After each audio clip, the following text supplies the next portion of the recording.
yung pinagdadaanan ngayon, huwag kang bibitaw. Laban lang. Go for health.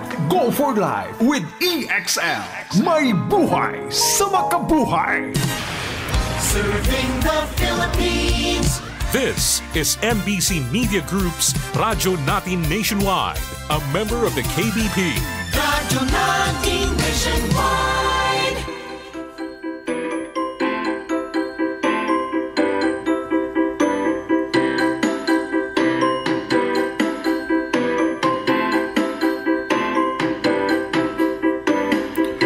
Welcome to Himaya sa Diyos, the weekly program of Sunday Mass readings, inspirational homilies by bishops and priests of the Holy Catholic Church from the Diocese of Kansas and the Diocese of the Philippines.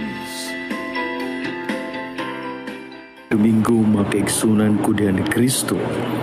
Anya na usab kita sa ikakahaag pito nga Domingo sulod sa liturhikanong kalendaryo sa simbahan. Sa ngalan sa Holy Catholic Church, Apostolic See of the Philippines, Diocese of Kansas, USA, kuman nining igsoon usab makig-uban kaninyo nining atong programa sa kahanginan, ang Himaya sa Dios.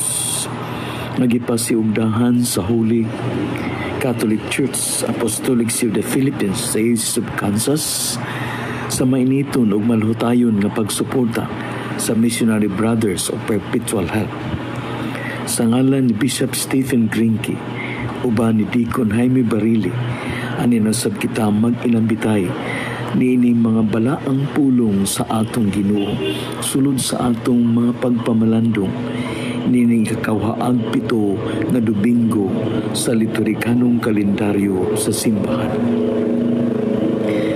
O Ginoo, ikaw ang nagpahimutan sa tanan dinhi sa kalibutan.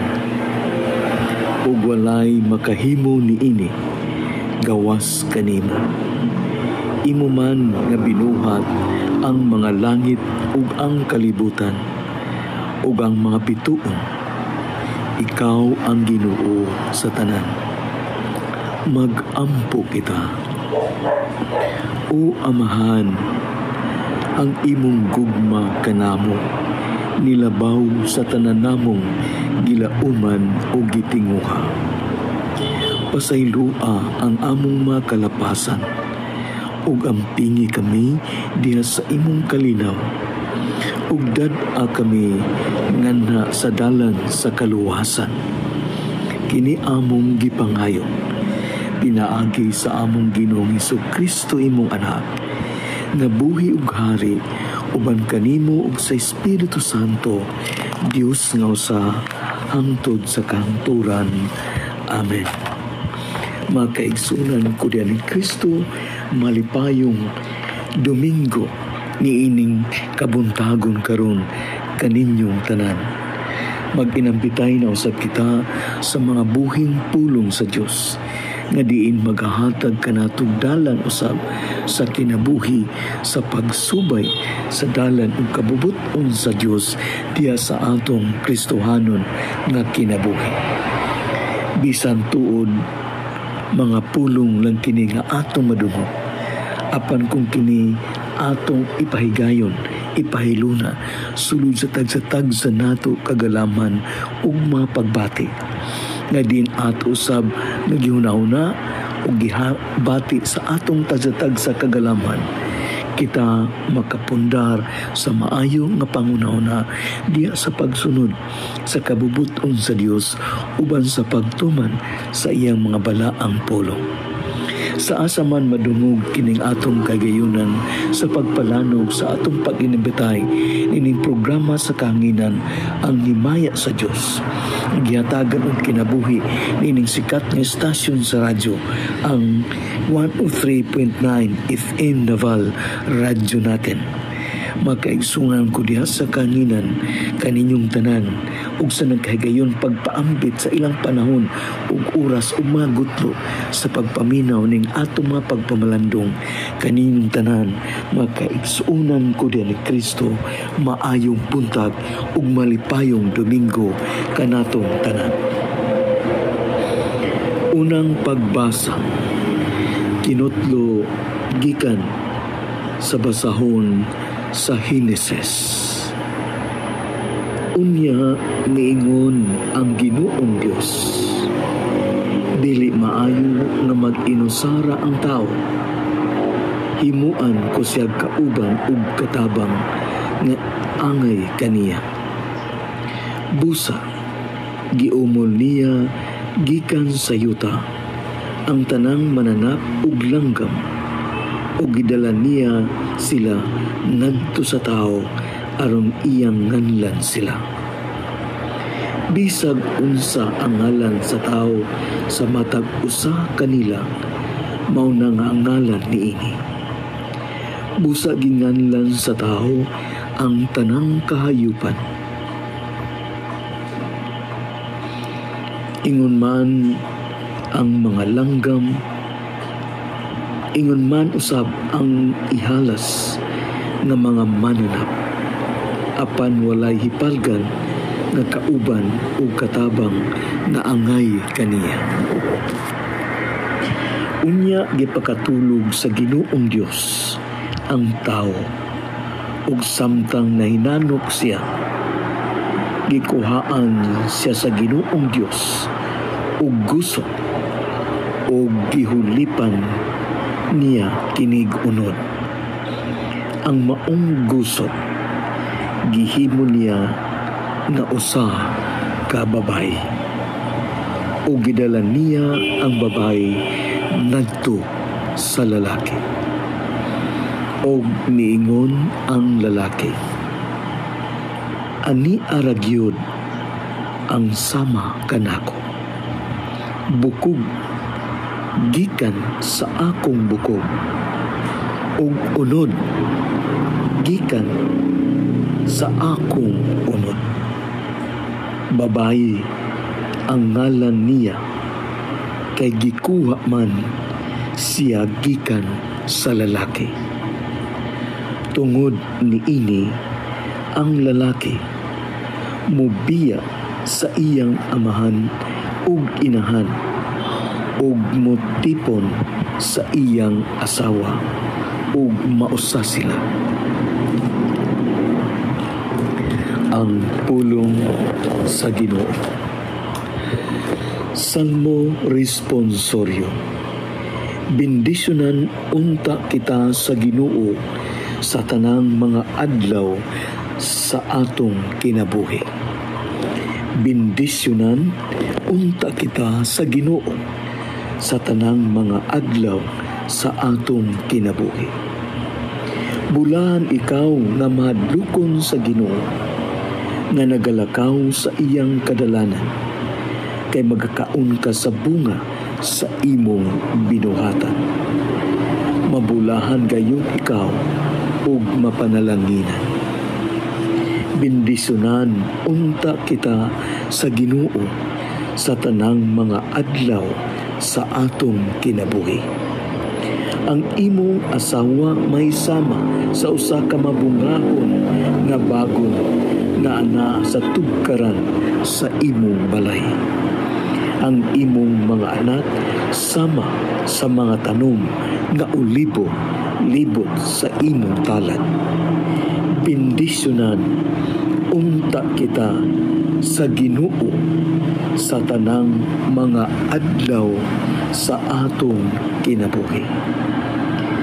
Ania ingon niini pagpanalangin ang tao nga mahadlukon sa Ginoo. Ang Ginoo manalangin kanimo gikan sa Sion.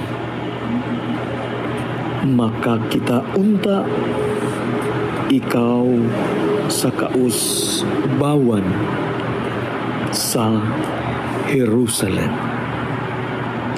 sa tanang mga adlaw sa imong kinabuhi. Bendisyonan unta kita sa Ginoo sa tanang mga adlaw sa atong kinabuhi.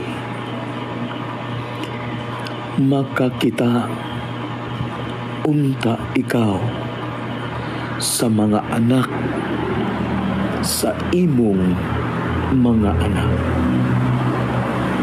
Ang kalinaw maanaa unta sa Israel. Bendisyonan unta kita sa Ginoo sa tanang mga adlaw sa atong kinabuhi. Ikaduhang pagbasa. Kinutlo gikan sa sulat ni San Pablo ngadto sa mga Hebreo. Ang nakita nato mao si Jesus na sa makadyot na himong ubos sama sa mga anghel. Aron pinaagi sa grasya sa Dios, magpakamatay siya alang sa tanan. Nakita nato siya nga gihimaya o gipasidunggan karon tungod sa kamatayon nga iyang giantos. Husto gayud ang Dios nga maoy nagbuhat o nagapalungtad sa tanang butang sa pagkahingpit kang Jesus pinaagi sa iyang pag-antos aron makaambit sa iyang himaya ang daghang mga anak. Kay si Jesus mao ang nagdala kanila ngadto sa kaluwasan. Kay sila gibalaan ug ang nagbalaan kanila may usa lamang kaamahan. Busa dili maulaw si Jesus sa pagtawag kanila nga iyang mga igsuon. Ang pulong sa Ginoo.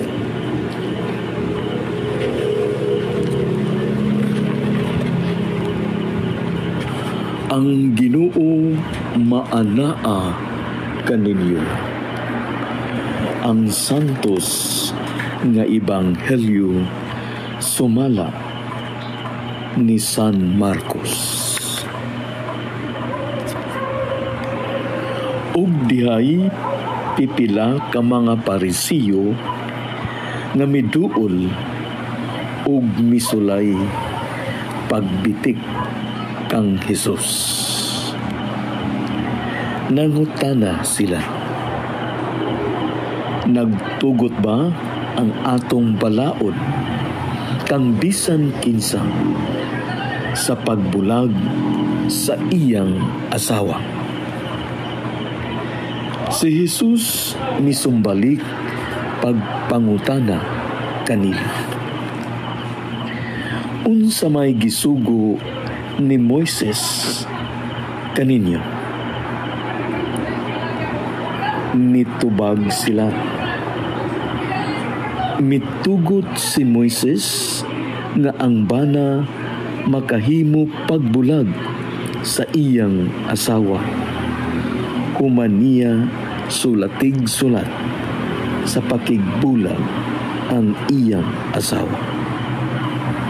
Miingon si Jesus kanila, gihimo kining suguan ni Moises kay kamo gahi mag-ulo. Apan sa sinugdan sa pagbuhat sa kalibutan, gibuhat sa Dios ang lalaki ug babaye. Tungod niini mobiya ang lalaki sa iyang amahan ug sa iyang inahan ug makighiusa sa iyang asawa. Ug silang duha mahimo ng usa. Busa ang bana ug ang asawa dili na duha, kundili usa na lamang. Tungod niini kinahanglan nga dili bulagon sa tao ang gihiusa sa Dios. Sa didto na sila sa balay, nangutana ang mga tinun-an kang Hesus. May tungod ning butangan. Miingon siya kanila, ang bana nga mobulag sa iyang asawa ug makigminyog laing babae, nakapanapaw batok sa una niyang asawa. Ug ang babae nga mobulag sa iyang bana ug makigminyo ug laing lalaki na napaw usab. May pipila ka tawo nga nagdala og mga bata ngadto kang Hesus aron sila hikapon niya. Apan gikasab-an sila sa mga tinun-an. Sa pagkaalingkat ni Hesus niini, nasukop siya ug miingon sa iyang mga tinun-an, paari'a kanako ang mga bata. Ayaw did-i sila, kay ang gingharian sa Dios ila sa sama ni ining mga bata. Timan-in ninyo kini, ang dili modawat sa paghari sa Dios sama sa usa ka bata, dili may sakop ni ini. Unya iyang gipangugos ang mga bata, gitapion ang iyang makamot kanila o gipanalanginan sila. Mga igsuon ko diha ni Kristo, ang Ebanghelyo sa Ginoo. Mga igsuon ko din ni Kristo, sa atong pag-inambitay ining pulong sa Dios nga atong nadungog, sumala sa Ebanghelyo ni San Marcos.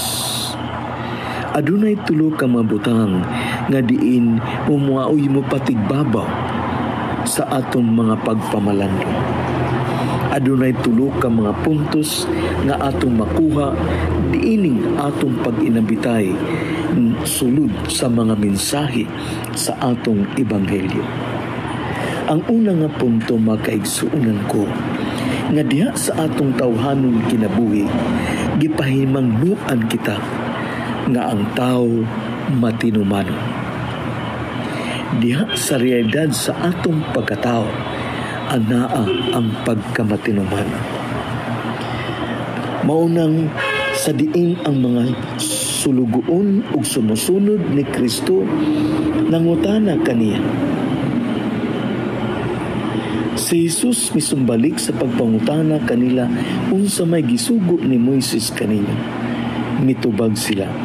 Misugot si Moises nga ang bana makahimo pagbulag sa iyang asawa human siya musultig sulat sa pagkigbulag sa iyang asawa. Miingon si Jesus kanila, gihimo kining suguan ni Moises kay kamo gahi mag-ulo. So aduna nay mga pamalaod nga gitamot isip sa ilang pagdawat sa Ginoo. Apan ang tao nagmatinumanon gihapon ug misupa sa mga kabubuton ug kasuguan sa Ginoo. Busa atong mahulagway na sa atong tawanon kinabuhi anaa ang pagkamatinumanon.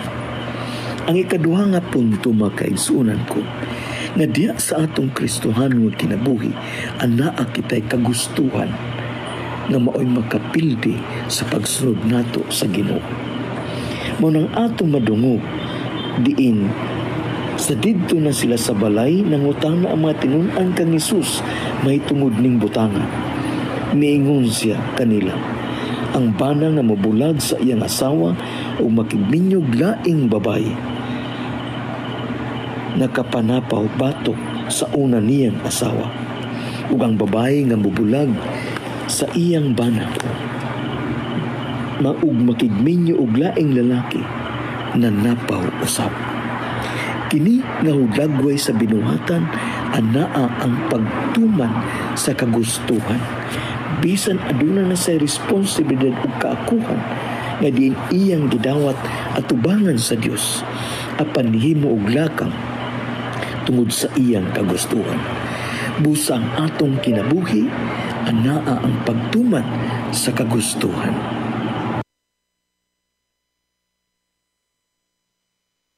Ug ang ikatulo nga punto, mga kaigsuunan ko, nga diin ang atong Kristoano kinabuhi ana unta ang pagkainosente sama sa usa ka bata. Mao nang atong madungog may pipila ka tawo nga nagdala og mga bata ngadto kang Hesus aron sila hikapon niya apan gikasab-an sila sa mga tinun-an. Sa pagkaalinggat ni Hesus niini, nasuko siya ug miingon sa iyang mga tinun-an, "Paaria kanako ang mga bata, ayaw sila didi, kay ang gingharian sa Dios ila sa sama ni ining mga bata. Timan ininyo kini, ang dili mo dawat sa pag-ari sa Dios sama sa usa ka bata, dili may sakop ni ini." Unya iyang gipangugos ang mga bata, gitapion ang iyang mga kamot kanila o gipanalanginan sila. Busa atong man-aninaw mga kaigsunan ko, na diha sa atong kinabuhi ana ang pagkamatinumanon. Ang matag usa kanato ana ang mga responsibilidad nga gisangon kanato. Bisan anaa na nato ang tanan, apan usahay musukwahit kita sa tubag sa mga responsibilidad ug misyon nga anaa kanato. Pananglit diya sa pamilya, isip mga amahan, isip mga inahan ug mga anak, adunay paglikay ug paglihis sa mga kaakuhan nga atong kibuhat. Daghan ang mga pamilya usahay na mabungkag tungod sa pagkamatinumanon sa usahay sa mga ginikanan sa tagsa-tagsa nila kapapil sa ilang kinabuhi. Daghan ang mga anak na naisalaan tungod usab sa ilang paglikay sa ilang mga kaakuhan diya sa pagtuman sa mga kasuguan sa Dios ug mismo sa pagtuman sa mga kasuguan sa ilang mga ginikanan nga diin wala nila mabuhat ang angay nilang buhaton tungod sa pagkamatinumanon. Diya sa atong pagpangalagad sa katilingban, mismo siguro atong makita. Diya sa atong paghatag sa kaugalingon, sa serbisyo ug tinuod nga pagpangalagad sulod sa simbahan ug sa katilingban. Apan usahay dili nato mapakita ang tinud-anay niini. Kay dunay mga butang nga usahay atong buhaton nga mabuo nato ang atong kagustuhan na mahimo kitang matinumanon. Busa mosulod na ang nagkadaiya nato ng mga sayop ug sala diya sa atong posisyon ug gahom na atong nakuha diya sa katilingban tungod sa atong pagkamatinumanon. Sa ikaduha nga punto mga kaigsunan ko sa atong makita nga diha sa ulagway sa status o kagayunan sa tao, anaa ang kanunay na pagsugot sa iya lamang personal nga kagustuhan. Mao nang usahay dili nato makita ang kahulugan sa atong pagginikanan, pagkaanak, pagkamag-aalagan sa simbahan ug sa atong katilingban Yung kay doon na kita'y mga kagustuhan na atong pagahimuon na sukwahi sa kabubuton sa Diyos ug diya sa mga hiyas isip usa ka Kristiyano nga nagatuo ug nagabaton sa usa ka Dios diya sa atong Kristohanon nga pagpakabuhi. Kining mga butang nga usahay mao'y magapahilayo kanato sa atong relasyon sa Ginoo ug sa atong isigkatao. Kay mismo ang atong mga kagustuhan mo'y atong gustong tumanon o gustong sundon, wala masubay diya sa kabubuton sa Dios sa tagsa-tagsa nato kakinabuhi. Ang ikatulong nga punto makaigsunan ko nga ang atong Kristohanon kinabuhi mahulagway unta sama sa usa ka bata nga inosente ug andam musugot sa kabubuton sa amahan ug kinahan diya sa ilang kinabuhi. Nasama kini ang atong pagsugot sa kabubuton sa Dios sa atong kinabuhi, na mahimo kitang inosente ug masunuron sa kabubuton sa Dios.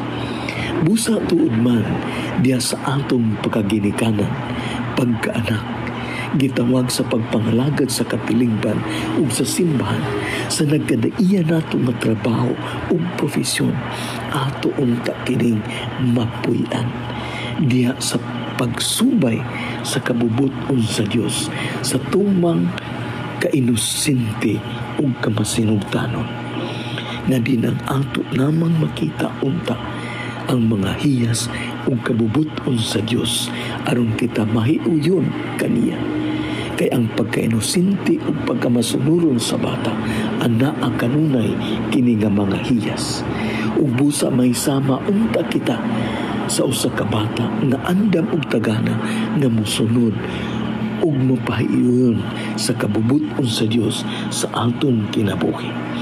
Nga kita mahimong inosente na dili ang atong garbo ug ang atong kagustuhan ug ang atong pagkamatinumanon, kaya naa kita'y kapasidad sa pagunaw ug pagplano sa kinabuhi tungod sa atong mga kaalam ug naabtan sa kinabuhi. Apan dili unta kita musandig niini, kay ang tanan magadala unta kanato sa kamatuuran sa pagkainosente ug pagkamasinugtanon sama sa usa ka bata sa atong pagsunod sa Dios sa atong Kristohanon nga kinabuhi. Mapadayunon unta kita sa atong Kristohanon nga kinabuhi diya sa atong pagtuo ngadto sa Dios karon ug hangtod sa kahangturan. Makaigsunan ko diya ni Kristo natapos ng atong pag-inabitay. Busa atong mga pagpasalamat sa usag-usa. Sa ngalan sa Holy Catholic Church, Apostolic See of the Philippines, the Diocese of Kansas, USA, uban sa Missionary Brothers of Perpetual Help, uban usab diyan ni Bishop Stephen Grinke ug Deacon Jaime Barili ug sa tanang mga kaobispuhan, kaparian ug tanang matuon sa Holy Catholic Church sa Pilipinas ug sa gawas sa nasod. Uban ining sikat nga stasyon sa radyo ang 103.9 FM Nabal ug kaninyong tanan makaigsunan ko din ni Kristo dalaygon ug gimaya sa Dios. Daghan kaayong salamat mga kaigsuunan ko diha ni Kristo. Dalaygon o gimaya sa Dios. Mag-ampo kita. O Diyos nga gamhanan, ang Eucharistia nga among gipanag-ambitan, magpunuunta kanamo sa imong kinabuhi. Ang gugma ni Kristo na among gisaulog dinhi, mag-agak unta sa among kinabuhi ug magdala kanamo nganha kanino. Kini among gipangayo pinaagi ni Kristo among Ginoo. Amen. Dalaygon ug himaya sa Dios.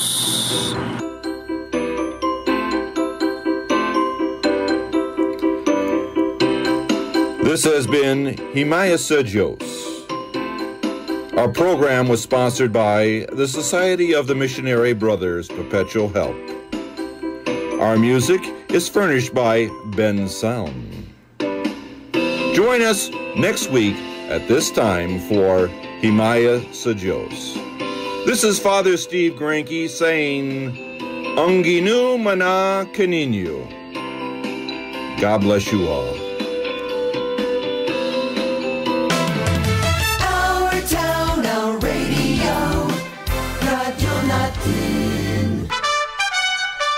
Good news sa atong mga mag-uuma. Mapalit na sa Margie Grace General Merchandise ang fertilizer nga 1414 Complete Fertilizer, 1620 Fertilizer o Urea Fertilizer. Mga produkto sa Philpost. Abono sa palay, kinahanglan ang mga produkto sa Philpost. 1414 Complete Fertilizer, 1620 Fertilizer o Urea Fertilizer. Mapalit sa Margie Grace General Merchandise na himutang sa Barangay Santissimo Rosario, Naval, Biliran. Prince Hypermart, kasama sa araw-araw mo. Nagplano ka ba nga kumpletohon ang imong appliance ug furniture bucket list karong tuiga? Markahin na ang imong kalendaryo kaya niya na ang ginahuwat nga Appliance and Furniture Expo sa Prince Hypermart. Big savings ang nagapaabot kanimo gikan Nobyembre 9 hangtod 17, 2024. Makasave ka og hangtod 4,000 sa mga piling appliance and furniture items. Dugang pa ang mga royalty members adunay oportunidad nga makadawat og bagong Fujidenso mini refrigerator. Pinaagi sa pagka-top spender. Unsa pa'y inyong gipaabot? Bisitaha ang pinakadol nga Prince Hypermart sa inyong lugar.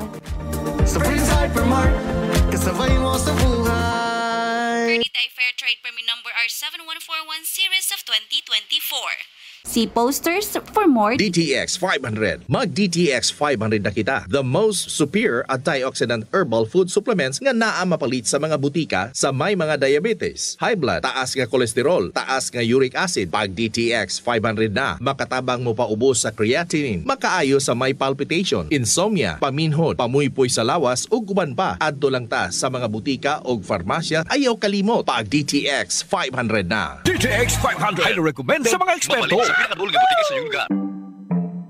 Gandang natural. Gandang natural. GN. Gandang natural skin germ fighting action and skin whitening soap. Whitening soap. Gandang natural, gandang natural. Nakakaakit talaga ang gandang natural. Makinis na balat, alagang-alaga. Gandang natural skin, nakakahanga. Gandang natural, gandang natural. Ang bahaging ito ay hatid sa inyo ng Gandang Natural. Ipakita ang tunay na ganda with Gandang Natural. Diabetic ako for 12 years, katapos high blood, tapos na pneumonia. Saka maganda ang pakiramdam, magaan na sa katawan mula nung magkaano ko ng cleansing. Dati, nung pag-umpisa ko, natatakot ako. Pero nung malamang ko na hindi pala nakakatakot, tuloy-tuloy na hanggang ngayon. Hindi na ako nag-ano ng maintenance ng synthetic. Magpa 5 years na. Nakatulong talaga. Malaking tulong yan. Cleansing formula. Maganda. Salamat kay Doc Ed dahil kung wala itong na-discover niya, siguro wala na rin kami may mga sakit na dati malubha. Ako si Edna Bibero, taga Tanawan, Leyte, 61 years old. Pruweba sa kaepektibo, Doc Alternativo. Bukas alas 9 ng umaga hanggang alas 5 ng hapon. Doc Alternativo para sa herbal at natural na lunas. Sa Naval, Biliran, matatagpuan sa RK Building, Castin Street, Hospital Drive, Naval, Biliran. No approved therapeutic claims. Ang King's Vita Plus Animal Feed Supplement, pinakakompleto nga bitamina nga gi-formulate para sa atong alagang baboy. Sa isa ka box, paigo sa 20 kapag gamit nga makagasto ka lamang og tag 5 pesos kada gamit. I-mix ang usa ka kutsara sa 3 kilo nga feeds o sa isa ka galon nga tubig nga makahatag sa kumpletong gikinahanglan alang sa himsog, bugat ug dagko nga mga alagang baboy. Ang King's Vita Plus Animal Feed Supplement mapalit sa tanang Agrivet store sa Luzon, Visayas ug Mindanao. Kini si Max Urban.